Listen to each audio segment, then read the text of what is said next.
Hi, I'm Julie. I'm an alcoholic. Hi, Julie. Let's get situated up here. Okay, I'm losing my voice a little bit. It's going to be great. Okay. My sobriety date is August 18th, 2012.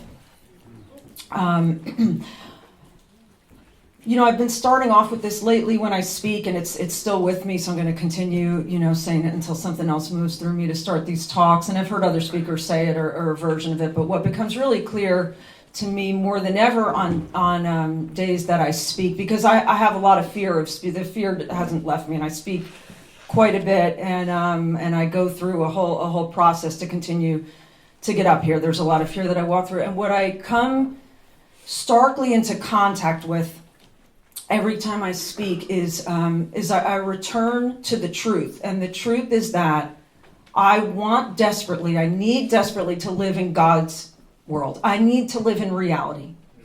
I have to. If I am not seeking that, I'm not well. Stone cold sober, not well. I have to surrender to what is every day. And there are tasks in Alcoholics Anonymous that force me to do that on some days more than others, and this is one of them. So what I recognize standing up here today is, first of all, I have only one thing to talk about ever up here, and that's God. That is all there is, right? And what the problem is that drove me to God. And I like to recognize that we're here together in a moment, this particular group of people.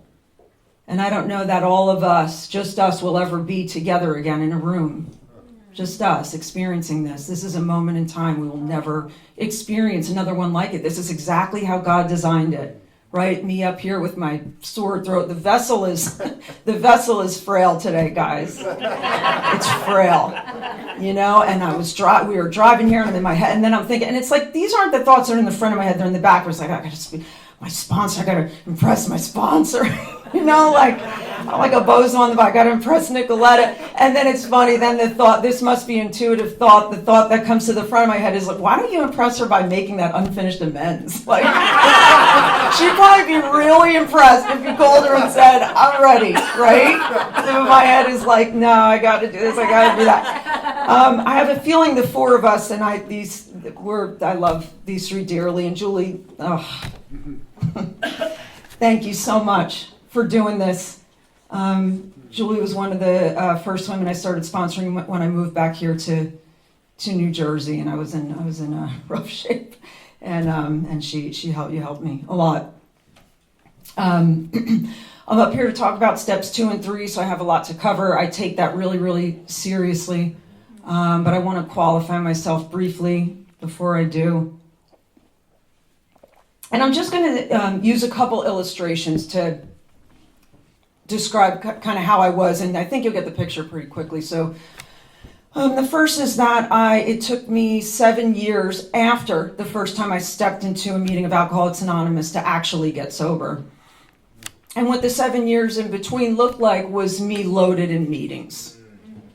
I was loaded in meetings. I was that one, sharing. I got something to say. I want to be a part of, At one of these, in a very early meeting of Alcoholics Anonymous, I was sharing. That was the first problem, right? And the second problem in this particular meeting was I was sharing about drugs. And after the meeting, the chairperson, a really nice man, an enthusiastic member of Alcoholics Anonymous, came up to me and pulled me aside, and he said, in a really he tried to explain singleness of purpose to me and why we try to limit our conversation to alcohol, and this is how, we honor this in this meeting. So I got mad and caught a resentment and left, because I knew more than anybody else about how Alcoholics Anonymous should be run. This beautiful container that doctors have recognized is the only thing that restores Alcoholics of Sanity that exists in, I don't even know how many countries around the world, different languages, different religions, different non-religious, all of it, right? But I come in and I got something to say, and I'm kindly introduced to one of the things that, we try to do in here, and I know more, and I'm angry, and I storm out. So, and this is, and take that example and just insert it into, that was me. That was me. I was either the smartest one in the room, I knew more than all of you, or I absolutely hate myself. And they go very quickly. The chatter, the false sense of self. And the best way I can not take it seriously is to share it. I come up here and I get transparent. It's my calling to do so, is to speak in that way. I have experienced the utter failure of self-will when I stopped doing that. When I started listening, hypnotized by my own voice, by my own insanity at 10 years sober, completely blew up my life. But we'll get to that a little bit in step 3. So step 2, Nicoletta, who, is she incredible? Yeah. Come on. The spirit, right? She's helped me so much, to tap into that. But she talked about wanting to kill herself or stay locked up.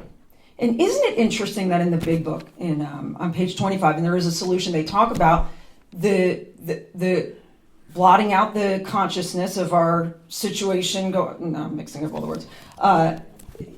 Let's just open the book here, shall we?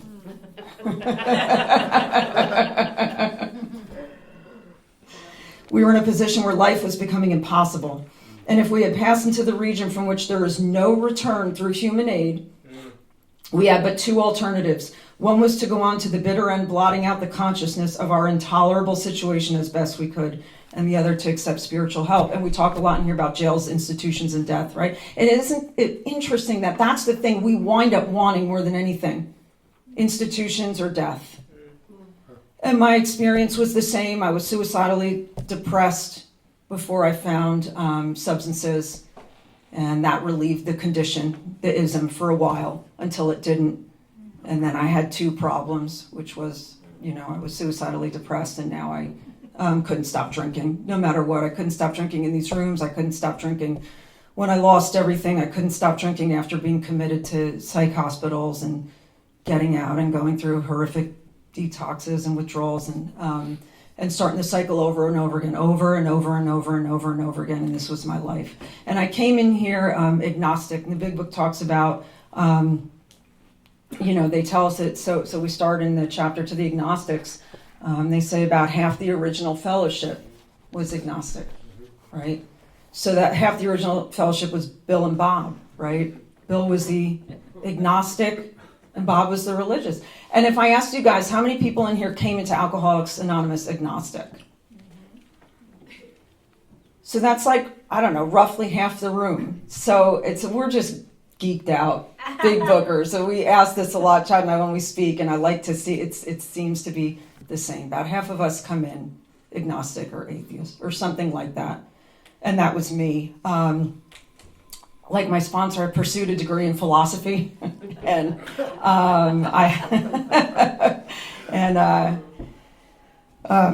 I accomplished that, and I prided myself on being able to have big, profound conversations about, philosophical things, and so in step 2, we recognize that there's that we are powerless, right? And Nicoletta set us up for that really well. And we come to believe that a power greater than ourselves can restore us to sanity. And I was taught that the word "that" is very important in the second step, that we are not believing in yet, we are believing that. It's funny, it's like the ego of the alcohol. It's like I need to know before I get to step 3, before I turn my will and my life over to the care of God as I understood him, I have to know, well, why would I do that? What will that power do for me? So I learned that in step 1, and then they say, here's the solution to your problem. And the big book talks about lack of power was our dilemma. And it talks about seeking power is what this book is about. That's what this book is about. Do you guys know this is not a book about how to get sober?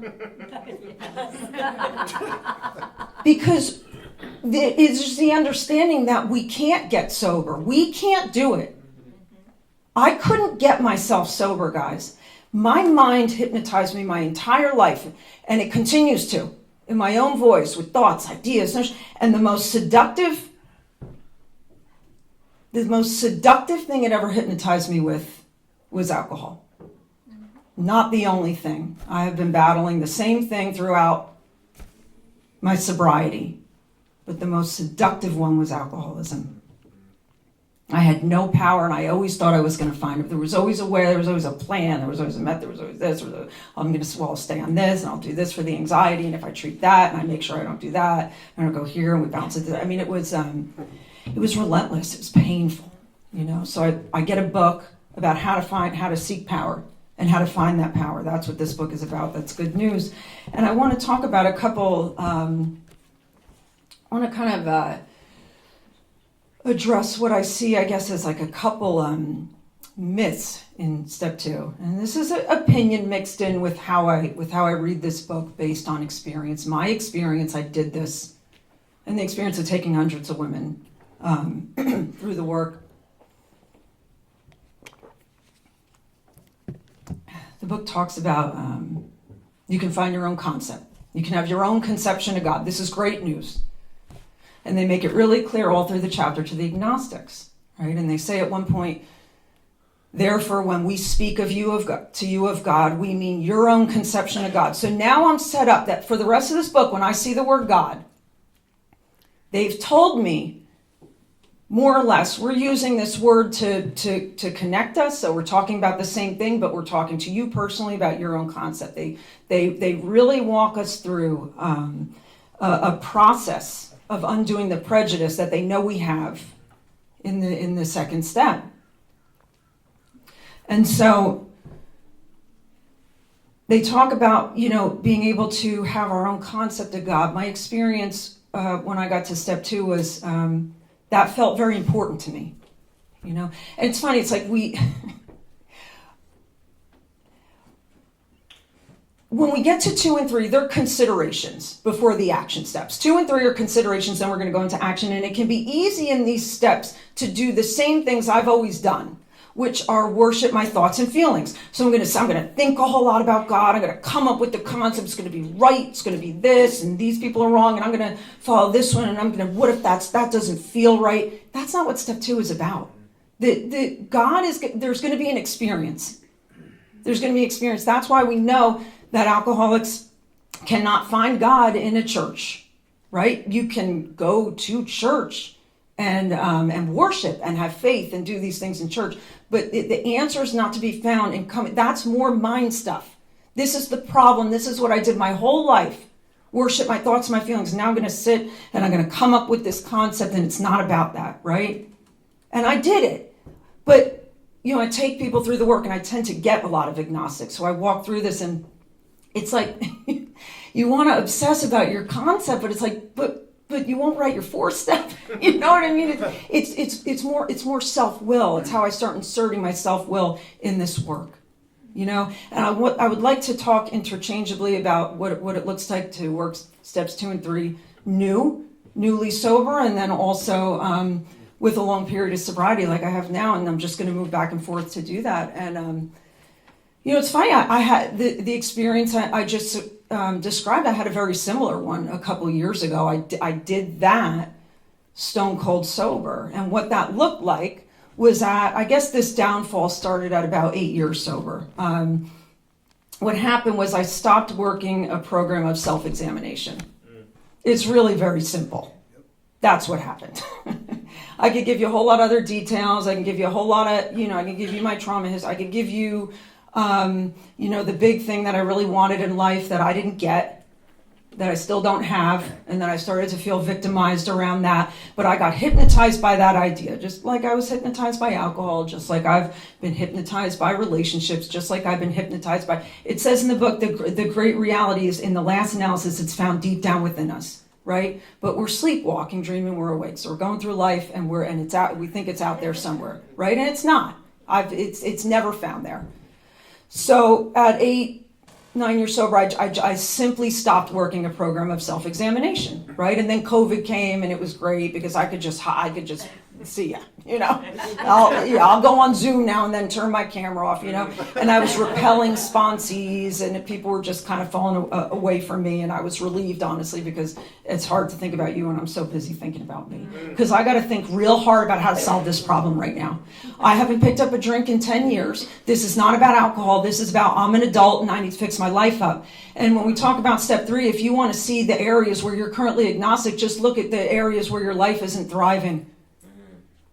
Look at where it's hard. Feel where it's hard. That's it. But I became convinced, and this wasn't a conscious decision. It's the decision that happens back here, because here's when decisions back here start being made, when I stop working a program of self-examination.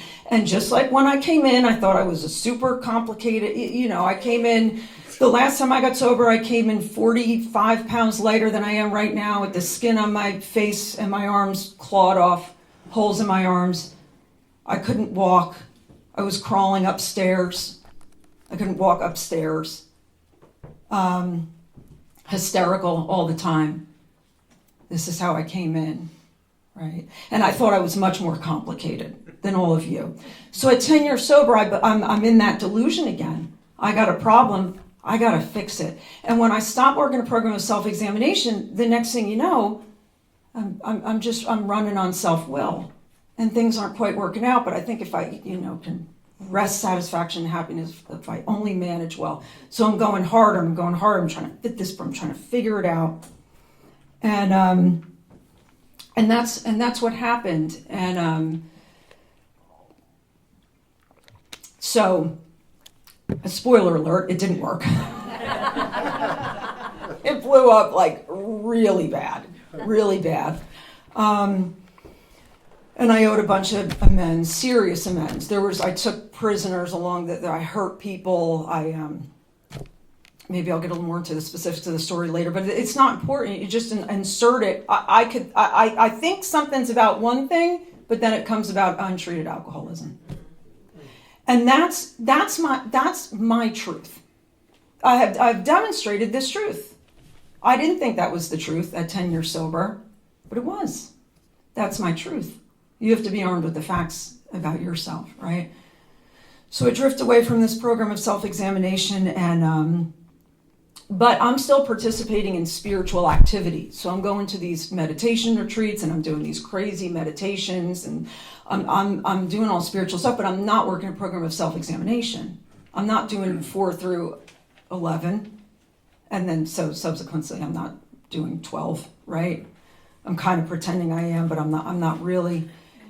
And I'm into some pretty groovy spiritual stuff, and I might get up here a little later and do some of step 11 if I still if I have a voice left, then I'll talk about that. But what I have found is that when you do the spiritual stuff without the program of self-examination, it doesn't work. I don't know what to tell you. It's wild. It just doesn't work. And when I tell you spiritual stuff, I'm telling you 4-hour meditations with energy to my throat chakra and my heart chakra. But then I'm getting up and then I'm lying. So you can't, spoiler alert, you can't clear your throat chakra when you're lying. There's no energy can do it. It doesn't, I tried so hard. You can't trick God. You can't trick the great reality. Why? Because it's found deep down within us. I can trick you guys for a little while, but you are going to get the idea eventually, because we're fundamental, we're all one. That gets to some far out stuff, but that's what I believe. I believe these are the containers that create the appearance of separation, but we are deeply connected. And eventually and you drift away from me, but I can usually fool you for a little while. I have a lot of experience with, so back to my concept of God, today and I've had many throughout sobriety. I don't have one today. I'll tell you guys, I really don't care if God exists or not. it says on page 46, I think, we're not going to be able to fully comprehend this power. We're not going to, right? I don't really care if God is real or not, because I'll tell you guys, when I submitted to this power, surrendered to it, but not in steps 2 and 3 are felt retroactively. You go on through the rest of the work, you have an experience with 2 and 3. So if we're sitting working on your second step concept for a month, you're dying and you're rolling the dice and you're doing mental gymnastics for nothing, right? So, God, where was I?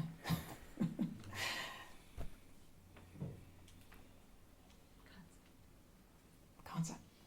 Thank you. She's my sponsor. I love her.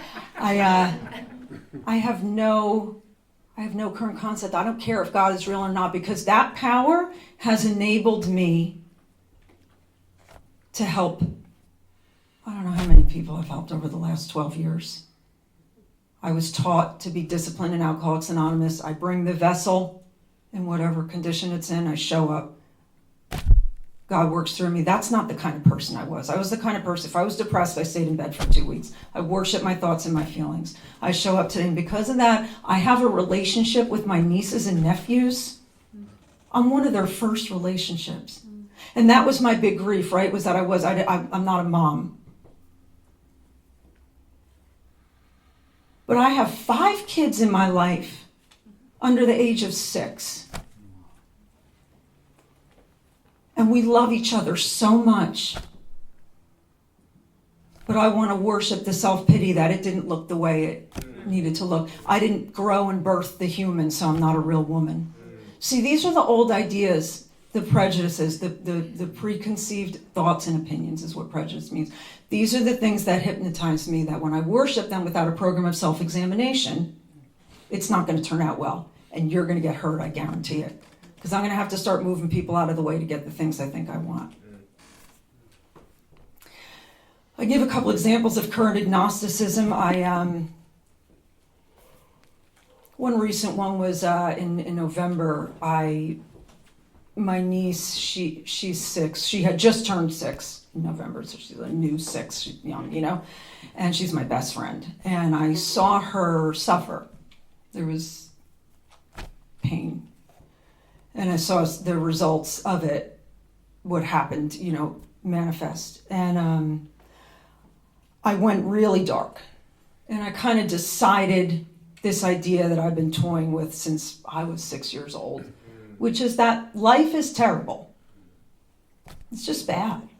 People suffer, kids suffer, right? I can go there real easily. I created a philosophy career. I said it fancy, but that's really right. And but all that had actually happened was that I was identified with my niece. I love her more than I've never. It's a love that, and if you have kids or things like that in your life, I never knew an attachment like that until they came. I never knew a love like that until they came. So to see her hurt. And it was similar to things that happened to me when I grew up. I identified. And that identification, myself, with the capital S, identified with her. And now I decide that life is terrible. But what happened 12 years before that, when I had a profound spiritual awakening, had the mental obsession removed, and began taking the bus around Austin, Texas to sponsor people because I didn't have a car, and I'm on fire and I'm free. There was another 6-year-old child somewhere suffering, worse, many of them actually. Why wasn't life terrible then? Because self wasn't identified. Self wasn't right in the middle of that. The only difference is when self identifies, I make a decision, I make a judgment. It feels real because the body and the mind really isn't in the body, essentially, isn't it? And I become hypnotized by that. So this was so current agnosticism can look like something like that for me, which is what it looked like a few months ago, right? Self. So we talk about this self. I just want, before I go on, I'm going to try to move into 3. Keep my eye on the time, but I want to stop. And last night, Chad and I were sitting at our table with our books out, and he said, you should really consider to start talking about this in your talks because it reminds me of you. And I said, oh yeah, what's that? And he said, I'm 48. On the top it says, we often found ourselves handicapped by obstinacy, sensitiveness, and unreasoning prejudice. Many of us have been so touchy that even casual reference to spiritual things made us bristle with antagonism. That's so sweet. Handicapped by obstinance, the first words I saw. So I wanted to read that to you guys. It's true though. This chapter is really good. The chapter to the agnostics is good. Find yourself in it. Find your prejudice, find your old ideas. Lines, different lines will jump out to you, but it's unbelievable. Written by another egoic alcoholic up against himself. So when we get to step 3, we've got to be. There's a couple things I have to be convinced by. That's what they tell us. One is steps 1 and 2, that I'm powerless over alcohol. And what the way Nicoletta I so identified with, and I'm going to paraphrase, but she laid out the idea that there can't be this sort of idea of sometimes power. That doesn't work. I've never seen it work. I've seen it work maybe for the hard drinker. But if you have what I have, if you drink no matter what, if you lose everything around alcohol, if you cannot stop no matter what, if you do things like pay to therapists to lie to them and sit in the rooms of Alcoholics Anonymous and get drunk, right? If you have that thing, then you don't have a little bit of power. I can assure you, there's none. You got to be defeated. And so I had that experience finally. And the darkest, and I've been to some dark places in step. I was a low bottom, drunk, streets, and selling myself and doing things for alcohol and other things that you just keep lowering the bar. Yeah, you have to. I'll pay it back next time. And well, just I know this guy, so just taking a little money, And then, well, I don't know this, but that person introduced me to this guy, and so they know. It just, the bar kept lowering. And by the time I came in, I was destroyed. 30 years old, and I couldn't walk. I was really close to death. And then, so the assumption at step 3 is I'm convinced of that. And that I'm convinced that no human power can relieve in the power greater than myself. Is the only thing that can restore me. Just no human aid, right? And if anyone here that that has kids, that it's when we get like frustrated with sponsees when they won't do what we say and things like that, it's like you can't even stop for the love of your children, but I think you're going to be able to. But I think you should do what I say, right? It's the insanity. And so I recognize that, and a desperation, not because I'm a godly woman. But out of desperation, right? These people have the thing in their eyes. I want what they have. I tried to come at it sideways and siphon what they have another way. It didn't work. They waited for me patiently. They were still here. They're not mad at me that I drank in their meetings, shared in their meetings. They understand exactly what I'm suffering from. So in the third step, I become convinced of the failure of self-will. And a lot of times when I hear the third step talked about, it's a beautiful prayer, right? And there's a beautiful third step prayer. But what's really laid out in the third step is a really big problem. And Shannon's going to come in here, and what my aim is to set him up for that fourth step, because the better you understand that problem that they're laying out on pages 60 through 63 is exactly how you're going to understand what we're going for in the inventory process. So, and again, at my first go through this, I start to feel disturbed as I read it. They're telling me I'm very self-centered, and I'm like, I thought I came in here to get sober. Yes. What is this about a price had to be paid, the destruction of self-centeredness. How about the destruction of alcohol, right? No, that's just going to be a byproduct. That's right. So it says being convinced. So convinced of 1 and 2, right? And then it goes down to say the first requirement is that we be convinced, again, that any life run on self-will can hardly be a success. That's it. Are you convinced of that? How do the fruits of your life flourish when you're living on self-will? You know, honestly, it looked worse sober for me than it did loaded. That's the truth. This disease is progressive and fatal, and I almost died around this. It was really bad. I hurt people. I didn't mean to. I meant to start a family. That's all. Isn't that what adults do? Right? But my truth is, I can't have a good life unless I'm deeply convinced of the failure of self-will. I'm surrendered to that. I'm participating in the actions necessary to continue to work a program of self-examination, and I'm putting helping others first.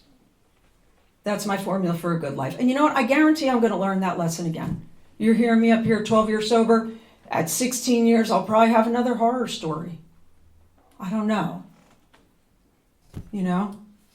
Or some version of it. Hopefully it resolves a little quicker.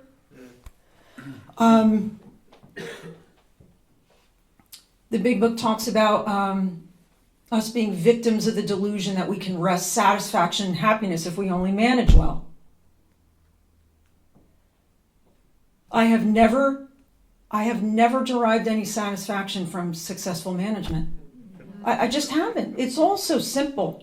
You know, I thought my problems were, this is the problem. It talks about selfishness, self-centeredness is the root of our troubles. And sometimes we say that wrong. We say the root of our problem. It's a normal mistake to make, but that's very different. See, I could stand up here and I could tell you about a couple of my problems, you know. I am a product of trauma. I am blah, blah, blah, even though I've got 2 younger sisters who are also a product of trauma, and they are not alcoholic. They have a glass of wine on Saturday night, and that's it. They don't drink and drive. They don't get a bottle of Vicodin from the dentist and take it the same night. I find it in the cabinet 3 years later. It's absurd. It's absurd. So what I have is not a result to that, right? But I have some problems that I could tell you guys about. But what they're talking about in the big book is the root of my troubles. Troubles as in daily mental agitation. So the root of my daily mental agitation is my self-centeredness. Driving here this morning, thinking about how I got to impress my sponsor. I'd love to sit here and say I was just praying for the newcomer the whole ride. That'd be a lie. Now, when I get myself, I'm not capable of that.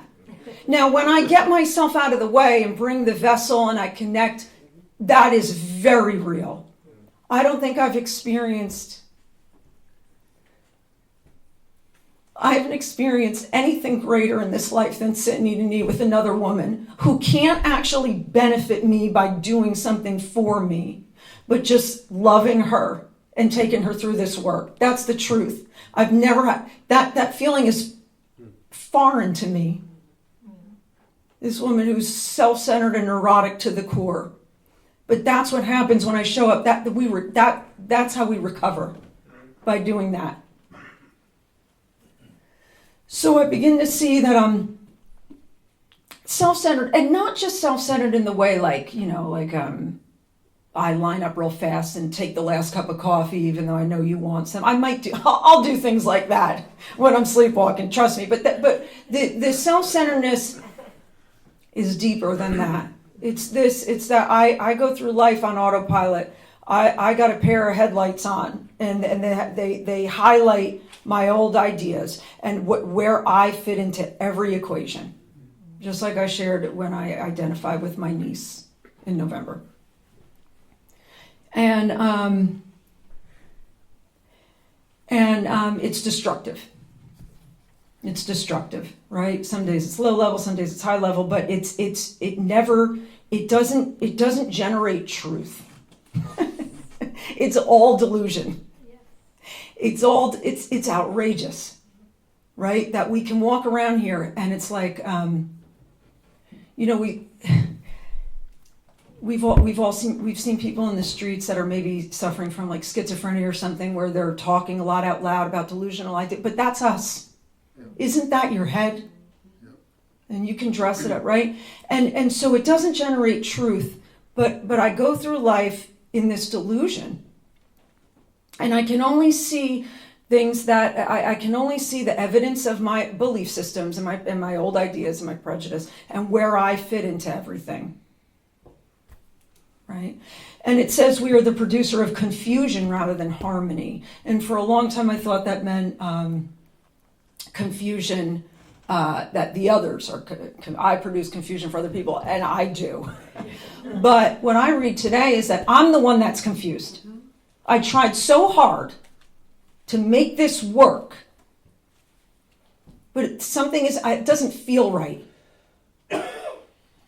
I'm the one that's confused. It's me. I am the problem.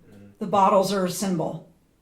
We are different from other people. We suffer from a physical allergy and a mental obsession. We are different. That needs to be dealt with.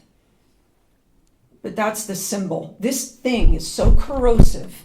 This thing is so brutal that I am so uncomfortable. I go through a nightmare. I detox. I go through the whole thing. I come out and I'm so uncomfortable. I pick up again. It's insanity. These steps are about recognizing this insanity.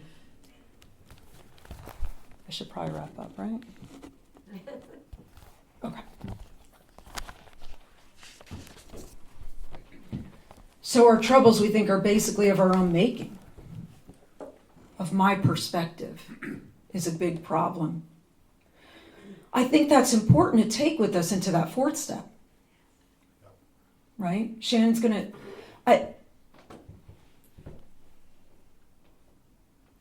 There's a line on the page before, it says, we realize that we were somewhat at fault, but we were sure that others are more to blame. And that's very similar to the idea that Nicoletta laid out about sort of the little bit of powerless doesn't work, right? When I can go through and sort of pretend to be the adult that's like, when my nephews are fighting over a toy, they're 2 and 4. The 2-year-old is bigger than the 4-year-old. And he gets the toy, and then, the 4-year-old flips out and cries, and I'm like, but you stole it in the first place. You can't, but it doesn't matter. The victimization, the melt, right? Because they're children. But then we grow up, and then we have to blend, right? So I go through and I'm like, all right, I see that I might have done something there, but I'm sure that it's all of you, right? And they're saying this isn't going to work. See, what's going on in this program is it's a real all or nothing kind of thing. These are concepts that until I'm beaten into that state of reasonableness, I'm going to continue to try to do it my way. By the third step, I need to be out of options and ideas. And you know what the truth is? I need to remain out of options and ideas at 10 years sober. This is my truth. This is not everybody's experience, but I'll tell you, I share this stuff and I get a lot of women that come to me and want to work with me as a result because they're having that experience. They're having the experience at several years sober of the failure of self-will. And what I can tell you is no one was more shocked than me when after my 4-hour throat chakra meditations and pineal gland activation and everything else, I limped into a meeting of Alcoholics Anonymous at 10 years. So people thought I was a newcomer. I had 10 years. And a woman came up to me and said, I can take you through this work. You can have a spiritual awakening as a result of these steps. It was Jamie. Military cop Jamie. And I just looked at her and I was like, it's the same thing. It's the same solution. And I thought it was something different. And it was, and this surrender to self-will and this freedom was one of the educational variety. They talk about the different types of spiritual experiences in the appendix. My first experience was the huge, sudden, spectacular one To be honest with you guys, that's not everybody's. But I had a tremendous surrender at about 3 months sober, and the mental obsession was removed. This surrender to self-will and this awakening has been of the educational variety, and we've been chipping away at 6 and 7, and I got beaten up a couple times, and I've had to show Nicoletta a side of myself that's embarrassing at 12 years sober. It is. But she understands what I suffer from. She understands that I get hypnotized by self again. And how to wake up. This is a process to wake up. But I have to understand the problem to do that. Pages 60 through 63 in this book changed my life. And they continue to. There's a prayer we ask to be relieved of the bondage of self. Not alcohol. So we can do God's will. First run through the steps. It's not going to happen on step 3.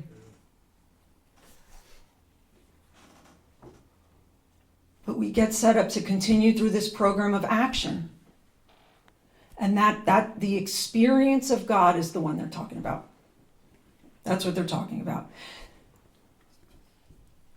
And that's where they get real serious about how we work these steps. Our own concept, however inadequate. They don't tell us in here that many things can be inadequate, right? They suggest we make all our amends. They suggest we get entirely honest. So those are the instructions that I really need to take to have the experience of God, because when I'm experiencing God, my beliefs become unimportant, right? All right, I think I'm done. Thank you.